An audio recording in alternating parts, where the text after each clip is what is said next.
In cricket, some players are all about brute force, others are about pure grit. But for what feels like forever, Sanju Samson was defined by just one word: talent. And that word, it was a blessing and a curse. It was a crown, but it was also a cage. This is the story of how a prodigy had to basically disappear to finally find himself. And it all comes back to that one single word.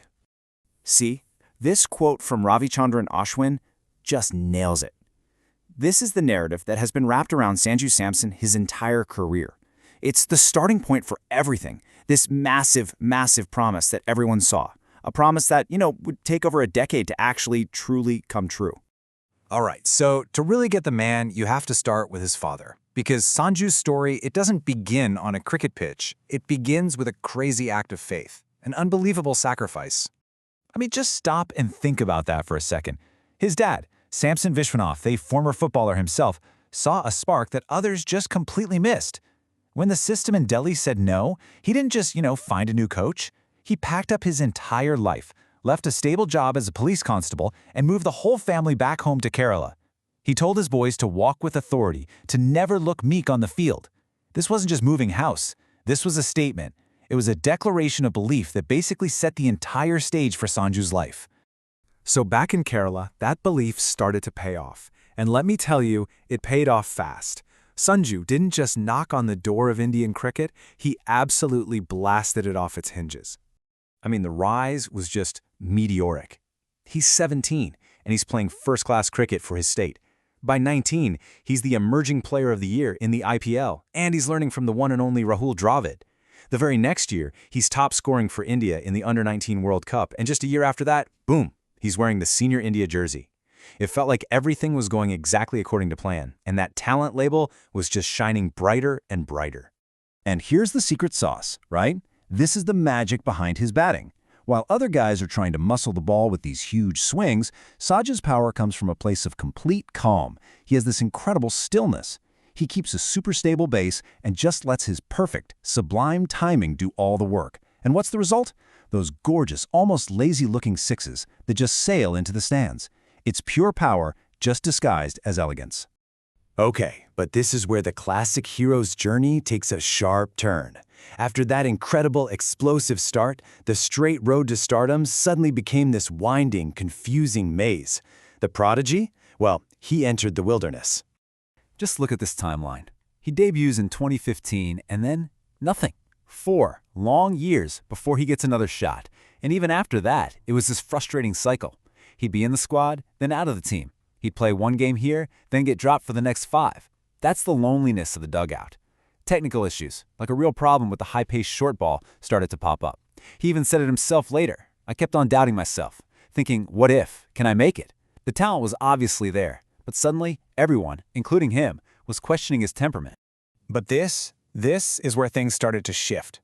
How he responded to all that pressure was the real turning point. Instead of just blocking out all the noise, he actually started to listen. He figured out that, a flashy 30 runs wasn't cutting it. The team needed a match-winning 70. He started using all that external pressure as fuel, turning it from a weight on his shoulders into a challenge. And that was the beginning of the end of those years of doubt. Which brings us to the transformation. The big one. The moment when all that promise that everyone had been talking about for years finally exploded into undeniable, world-class performance when it mattered most. 3. It's a simple number, right? But what it represents is historic. In 2024, Sanju Samson didn't just find his form. He had a level of dominance that nobody had ever seen before in T20 international cricket. Back-to-back hundreds against South Africa, another scorcher against Bangladesh, he became the first player in history to score 3 T20I centuries in a single calendar year. The quiet storm had well and truly arrived. And this was the masterpiece. The T20 World Cup semifinal. India is in all sorts of trouble, and Sanju steps up and plays the innings of his life. He was just in his zen mode, totally calm, totally focused. But the second he hit that winning run, all that calm just erupted. It was this raw, tearful celebration. It wasn't just about talent anymore. It was about temperament. It wasn't just a win. It was redemption. He single-handedly dragged his team into the World Cup final. And the payoff? My God, the payoff was huge. Forget the runs for a second. It was this. This image of his captain, Surya Kumar Yadav, bowing to him on the field. And that famous line caught on the stump mic, "Rulaiga kipagle? Are you going to make me cry?" That was it. That was the validation for a decade-long struggle. It was a moment of pure, unadulterated respect from his team when the lights were brightest. So what changed, right? What was the philosophy he came up with during those years in the wilderness that allowed for this incredible comeback?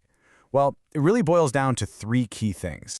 First, he became incredibly versatile. He could open the batting, he could finish the game, he was dangerous anywhere.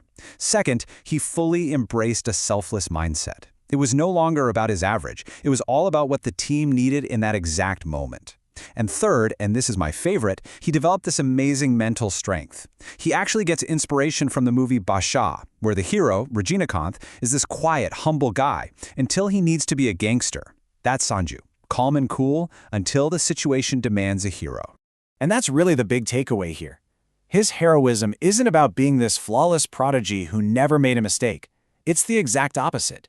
He's a hero because of his failures, because of the long waits and all the doubts.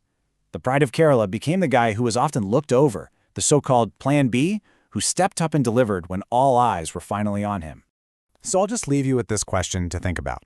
Sanju Samson's journey really makes you wonder what we value most. Is it that raw, flashy promise that a player shows right at the start? Or is it the relentless, grinding persistence it takes to turn that promise into a real legacy? His story proves that patience isn't just a virtue. Sometimes it's a superpower.